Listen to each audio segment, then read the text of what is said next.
This is Shannon the Cannon Briggs, two-time heavyweight champion of the world, and you're watching Behind the Gloves. Let's go, champ. Let's go, champ. Let's go, champ.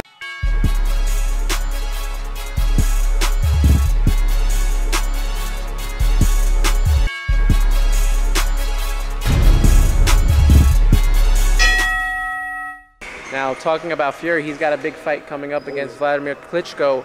He says if he loses, if he doesn't knock out Wladimir Klitschko, he's going to retire. Is that true? You think that's true? Tyson will jump the gun a little bit on some things. I don't think the world would be. I don't think the world would be too happy with him retiring if he didn't win. I mean, listen, Klitschko. Let's face it, has been a world champion for years. There's no shame in that. However, I feel Tyson is the one guy in the world that really has the upper hand going in that fight. He has a hell of a lot of things that he can do. Excuse my language. A lot of the things that he can do as a big man, even bigger than Wladimir, with a long reach and boxing ability and everything. It's just so much. He's a lot stronger and a lot more talented than people give him credit for, because he looks a little different because his arms and his legs are real gangly, you know what I mean?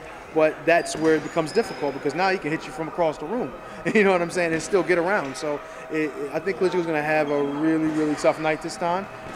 Don't know what the outcome is going to be, because I'm not a prophet or anything. Not like that, not that I know of anyway.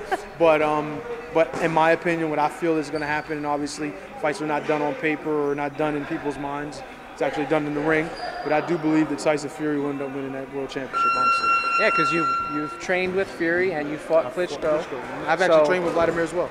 So yeah, there you go. I got an inside scoop on him. I mean, don't get me wrong, Vladimir's one of the toughest guys I've ever been in the ring with, training or fighting.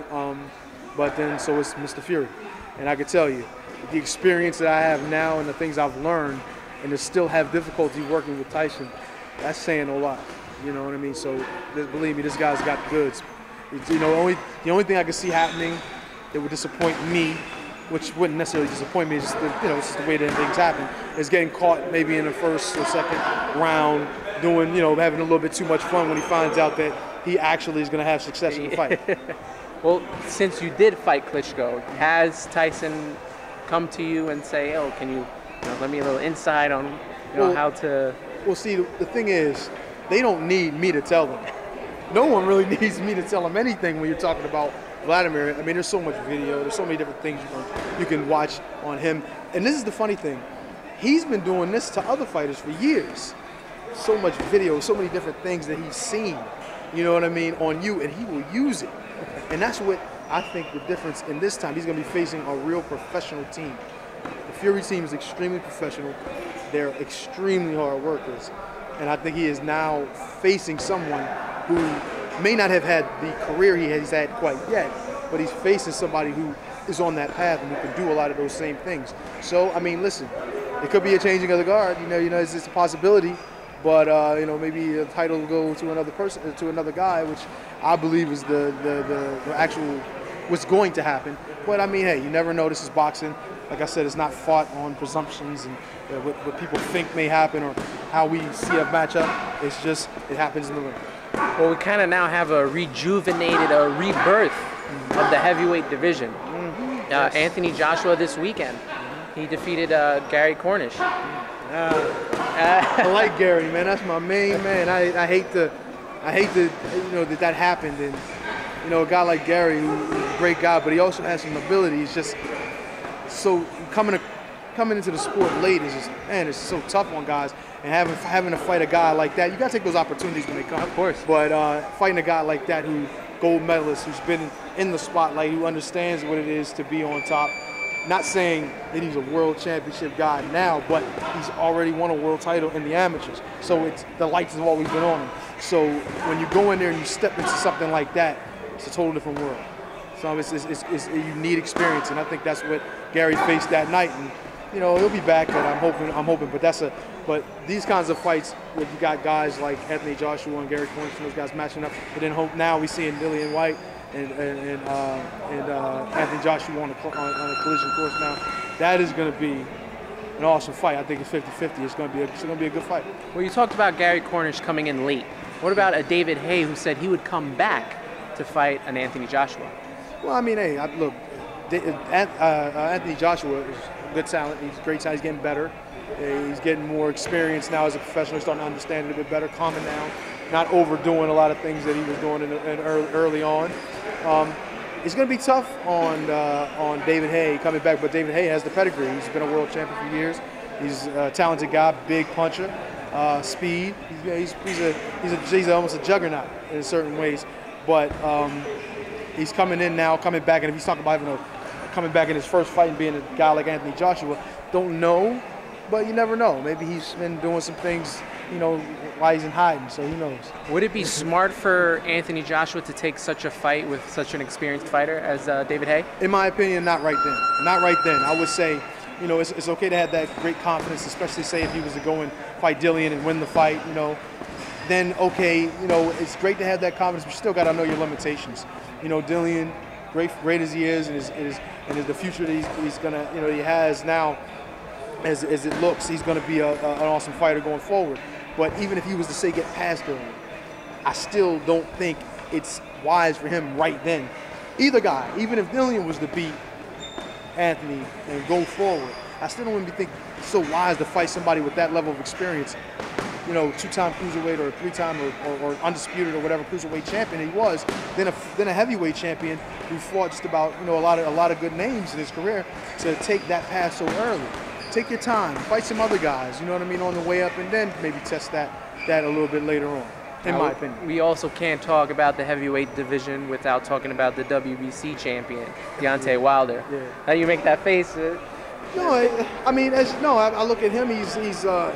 I'm happy to see, you know, an American with the title. I think he's done well to get to that point. He's getting better. You know, he's done some good things. He beat Stavern, who I thought was pretty talented in that fight, but I just think there were certain issues with Stavern's style that made it a bit easier for Wilder to win that fight. But then you see Wilder has a little bit of difficulty with someone who most people think he should just blow right through. It's all about styles. This boxing game is so different than just about anything else when you think of style matchups. You know what I mean? MMA and boxing. If there's a certain style that gives a guy a problem, I don't care if he's the best in the world. He's going to run into a style that may give him a problem. It may be somebody at the bottom that may come up just off of that. So it's a very difficult thing, you know what I mean, when you look at it that way. So you kind of have the three of them. You have Fury, you have Klitschko, and you have Wilder, somewhat kind of in like a collision course with each other. We know Fury and Klitschko are going to go at it, right, and eventually Wilder's going to have to get in there to unify the belts. Right. How would you rank those three? In top three of those guys, how would you rank the three of them? Well, as it stands now, I mean, I feel like if you're talking on talent and future basis, with Tyson being, you know, so young at 26, about going on 27, still where he's at already at this point, I would say that will go to him. But being that Vladimir's been on top for so long, you can't deny the credentials, the continuous win after win after win after win, and you know, you got to look at him as being the number one at this point. Of those three, number one him, two Fury, and then Wilder coming behind, who's gaining some momentum and getting better, but he still has to, as a champion, has to raise his level of competition. You know, even though he's a world champion, I know it sounds crazy when somebody's saying that, but the way boxing is now, there's a lot of guys that's worried about protecting their interests, and he's not. He took up the sport a bit late as well, and he's not completely, you know, away from being totally green as well. So he got some flaws. He's a world champion, so I can't say too much, but he's got a little bit to learn, and I think that's why he falls behind those two. Now, if he wins his next fight in October, do you think he's ready for Klitschko or Fury, or he still needs a little more seasoning? Well, when you're a world champion, you got to be ready. I don't care what the situation is. I think his mandatory is actually Alexander Povetkin. Now that is a challenge. That's the true say, okay, well, now we're going to see if this guy really is a world champion, because now you're fighting a world champion. You understand what I'm saying? This is a different level altogether. So if we don't think that after him winning this next fight that he should win, but like I said, it's boxing, you never know. If he does win, which he should, like I said, which he should, then we'll see this. Hopefully he gets this Povetkin fight, and then we really get a chance to see what he can do, because that will tell the tale. Hey Fight fans, if you guys haven't already done so, make sure you download the Behind the Gloves app. It's free, and it features really cool stuff like a fight calendar that reminds you of all the upcoming fights, and it allows for you to, with one click, to remind yourself directly to your phone. And it also features 24/7 breaking news that's going on in boxing. So make sure you guys go ahead and do that and subscribe to this channel.